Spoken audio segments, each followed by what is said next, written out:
במלחמת השחרור ידענו דבר אחד פשוט, או אני או הם. מדינה לוקחים עם חרב, ככה אבא שלי אמר לי. המדינה מתשוור. ודאי, הרגנו בהם, בלי נקיפת מצפון. הרגת, אז עשית דבר טוב. הייתי מוכן להרוג. לא דיברתי עם אף אחד על זה. אשתך נגיד, שחיית איתה הרבה מאוד שנים, אני מניח. לא דיברת? אף פעם לא סיפרתי לה. מה, אני אספר לה שאני הייתי רוצח?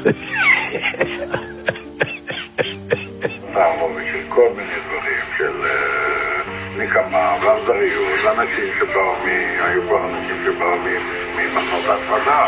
שם, כשאנשים היו בכזה טרנס, שלפי כמה וכמה עדויות, נכנסו שם מחמת זעם בכל מי שראו. קצת אחרי אמרו שאתה אקדח, אתה הרג את כולם. הייתי אני ככה, הבגדים שלו שינה, יאללה, רפו אותם כמו פרות, בזמן קרב, אם מישהו ירים ידיים, משהו כזה, לא לקחתי שבויים. כמה אתה חושב אנשים הרגת ככה? לא ספרתי. אני לא יכול לדעת בחיי. הוא תפס אישה, חתיכה צעירה, נכנס לבית אחד, הכין חדר מיטות, עם מיטל, ברטה לזיין אותה. הילדה חזרה, סמרטו אותי. אחד אנס שם איזה ילדה בת 16, משהו כזה. אתה מבין? אבל זה מכוער מאוד, היה לנו בחור אחד, הוא נפטר, הוא היה פרא אדם. הוא לקח פשוט מאוד, ורצח אותם בתוך המכלאות.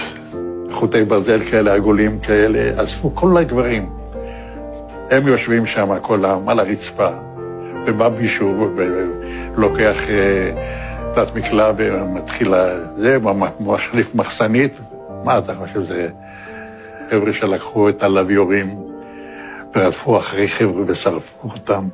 זה היה משהו זוועתי, וזה אסור לספר, אני לא אדבר על זה. מלחמה זה מלחמה. לא כל אחד יכול לדעת מה זה מלחמה. ואני אומר, מי שלא היה שם, לא יכול לשפוט אף אחד אחר.